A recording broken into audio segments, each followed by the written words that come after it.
And Dad and I had that trick. We would cook so much food, and you all had to go out, so we should feed you and all your friends, and then you guys were so lazy.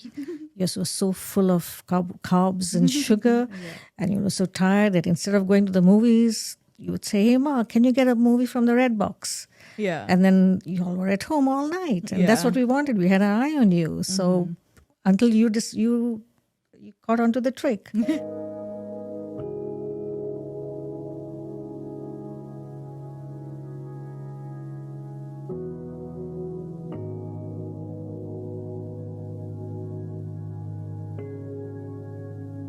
Episode 17. Yay!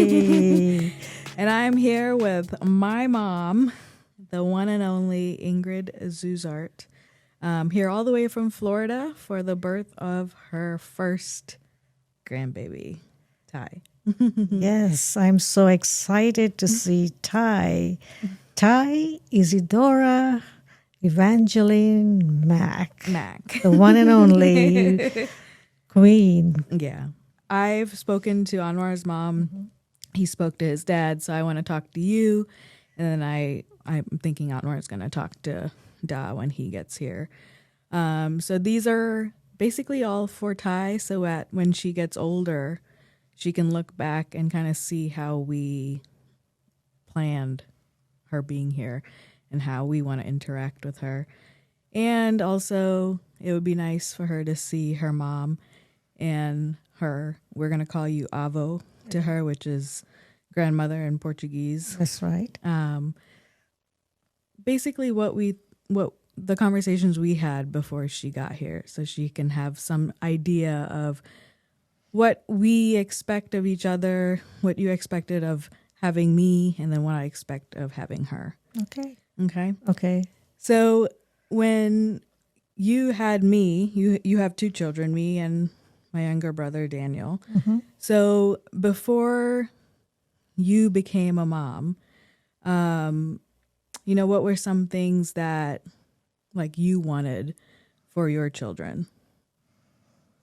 I wanted them to be healthy. I wanted them to have everything that I didn't have. I wanted them to be intelligent and independent. Okay. Did anyone give you any advice before you became a mom, or was it more so just like something that happened? So in India, once you get married, you have to have children. All right. So it's a natural progression from being a wife to a mother. So nobody gives you advice unless you ask for it. Okay. Yeah. Did your mom give you anything before? Or it was just like, just do it. Like it's... Yeah. Mom, I don't remember her giving me advice, but anytime I didn't feel well or was concerned about something, I would always turn to her, and she was always very reassuring. Okay. Yeah. I feel like because, when we lived in India, we had our community, right? So like we had my dad's side of the family, we had your side of the family, and everyone was very involved in raising us, I thought. So it was like during the week we had my dad's side of the family, and then a lot of weekends and holidays we had your side of the family. So I feel like even though they weren't maybe giving you advice because you didn't live very far away, they were very much giving advice because they were so involved, and they were kind of doing, when we went over to my grandma's house, we kind of did whatever we wanted. You know? So, and then like their way of disciplining was like completely different than your way of disciplining. And so I guess we got to see like all parts of it, which was nice for us because I think, when you're a grandmother too, like a lot of the weight is not on your shoulders for when you are a parent. Like there's a lot more weight and a lot more, like you were a lot stricter when we were little compared to your parents, how they were with us versus how they were with you. That's right. So, I mean, I think that's going to be the same thing with Thai as well. Like, I'm going to be a lot stricter than you are. And I already see that with the way you treat our dogs. They kind of get free reign. And then, we're left with correction. So when you go back to that question about did they give you any advice, they might have not given advice, but they were always there for support. Right. So in India, a village is what raises a child, correct? And a village is what supports you. So it was always very, very supportive environment. Yeah. So you didn't have to go far to look for help. Yeah. I remember, our childhood in India being a really great childhood because we were around family, and because it was a familiar setting even for you and right? And then, of course, it changed when we moved to America. But when we were in India, I remember a few things that you used to do that like still stick with me and kind of make me want to do similar things for Thai. So like going to the market with you in the bus and drinking. You used to always take us to get that pink milk. Yeah, the strawberry flavored milk. Strawberry flavored milk. And then you would take us to the park. And then one time I remember throwing up at the park because I was on that little the merry-go-round. Yeah, after eating and drinking at the market. So I remember doing that a lot. And maybe it wasn't a lot, but, it was enough times where like that is a big part of my childhood. I know exactly where that park is. And it's like that type of memory where we were just spending time together, pushing on the swing. I remember at one point too, you stopped pushing me on the swing because you were like, you have to learn how to do this yourself. So I just remember all this stuff that maybe to you wasn't like a big deal at the time, but it's like imprinted in my brain. So is there any advice you would give me about like small things like that I could do for Thai that could possibly make a big impact in the future? Children grow up very fast. There are days when your dad and I speak about when you were young and wish we could have kept you at that age. There's some memories which you have to make. And if you don't make your memories, you've missed the opportunity. And as children, you got to take every opportunity to make those memories because children grow so fast. By the time they're 11, they behave as though they're 21. Yeah. You know that. Yeah. That You was see, me. by the time they're 15, they behave like they're 30, and you're like, oh my goodness. Yeah. So the ages from 1 to 10, I think, that age. Within that age, you have to make a lot of memories with your children. Good, funny, loving. That's when those memories stay. Yeah. I remember even back home in Florida how you and Daniel go through the album all the time and look at the pictures at the beach and at the playground and at this and at that. And it is those memories you'll keep on remembering, you see. And those are the memories, I think, that you take forward into your life. Yeah. I mean, I remember too, we used to go to the beach in India. We would spend, I think, 2 or 3 days, A weekend a year at the beach for our holiday. And maybe we did it 3-4 times. Yeah. But it felt like it's something we always did. That's right. And it's so impactful. And we spent just that little quality time together where Da would wake us up at the crack of dawn. I know. To go walk on the beach because he's like, we only have 3 days. And we're just like, oh my gosh, why are we up so early? But now I remember liking waking up to go for a walk on the beach. Yes. And then coming back and having breakfast. Yeah. And then actually going to the beach in our bathing suits. That's right. And so just, even though we didn't spend a lot of time there, it feels like we spend a lot of time there. And so I think it's just that quality, impactful time at that, like you said, that important age range. I think it's probably 6 to 10. Like those are the years that I like remember a lot. That's true. That's true. 6 to 10 is that's right. 6 to 10, 6 to 11. Yeah. Start 11, 12. The rebellion has start showing itself, but I think 6 to 11 may be good also. Yeah. I'm just thinking about like, so a lot of the, these memories are from India because that's where we were when we were these ages. And then we came here because of you. And it, our lives did change. Our lives did change completely. So, I mean, we did have a great childhood, and then we had a great, like our teenage years when we were in high school and everything were great. We adapted, I think, by that time. But I think when we first came here, those 3 years in like middle school, because we didn't live in the best area. Right. And then once we switched, then we had to like get used to like a new area and new people. So I think that was like a hard transition. I don't know if it was as hard for my brother Daniel as it was for me. But that I just remember at least that first year being extremely difficult.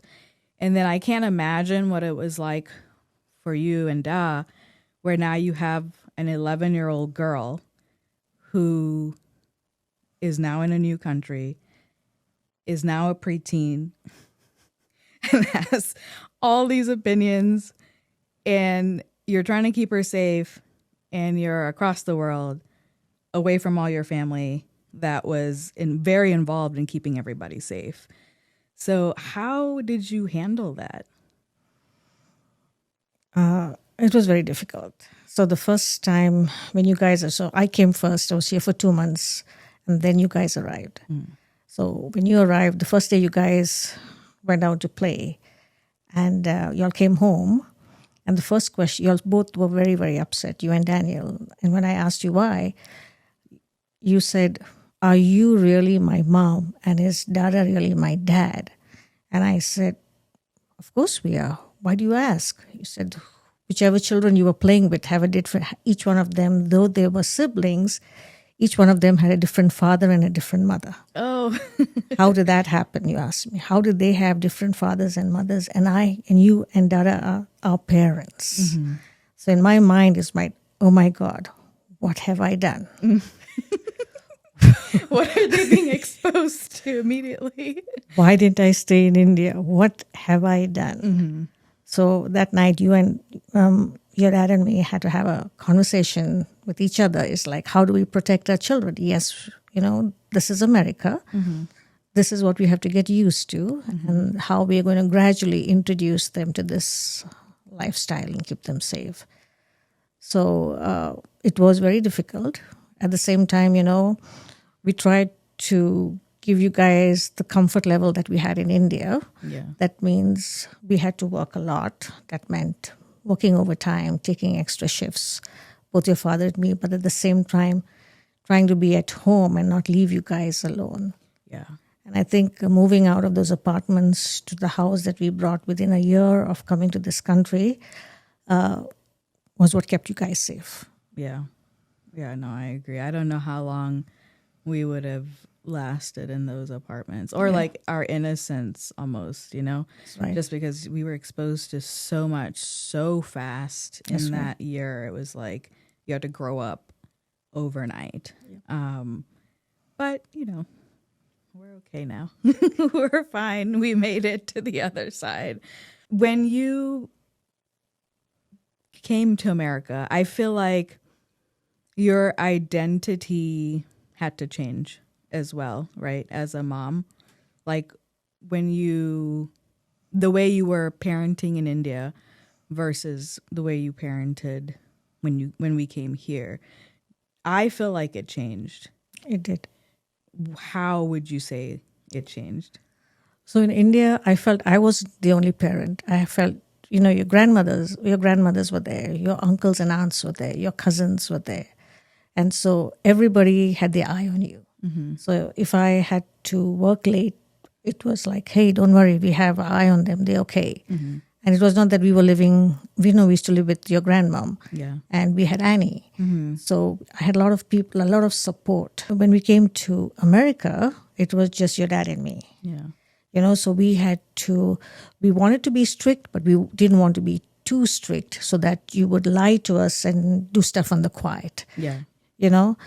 People said before we came to India, lots of advice was be their friend. And I said, I can't be their friend. I'm the mother. I have to be more than a friend. So I need to call out when you are not following The rules. the rules of our family. Like in India, 7 o'clock, Angelus bell, everybody came home. Here, 7 o'clock, you guys were still playing. And I would say, no, you got to come home. And you say, no, everybody just come out to play now. We can't.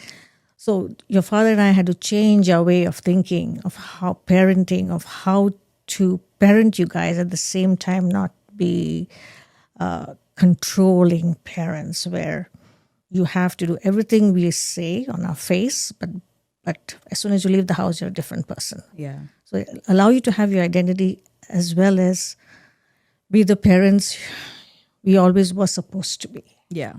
Yeah. I think, when I look at other just Indian families, if I think of like some of my friends who are Indian, or even, just Indian people, Indian girls especially that I've met in passing, when people move here from India, I can understand wanting to protect your children. But the amount of lying that the children do because the parents are so strict. And I remember like a lot of our friends that we had that were Indian didn't think you and was strict or as strict as their parents. I felt like you were very strict, but I know that compared to their parents, it was nothing compared to that. And I think that's why even like now as that we're older, we are so much closer too, because you allowed us like that opportunity to be more open with you, and so that like builds trust, and you don't feel as like shut out, or you don't feel like you have to change who you are completely when you are with your parents versus when you are with your friends. That's right. Yeah. That's true. So I think you guys, even though it was difficult, I think you guys did the best you could do. Yeah, and we decided also with your friends to know your friends' families so that we know who you're going out with, right? Yeah. And your dad and I had that trick. We would cook so much food and you all had to go out, so we should feed you and all your friends, and then you guys were so lazy. You were so full of carbs and sugar, and you were so tired that instead of going to the movies, you would say, hey, Ma, can you get a movie from the Red Box? Yeah. And then you all were at home all night. And that's what we wanted. We had our eye on you. So until you caught onto the trick.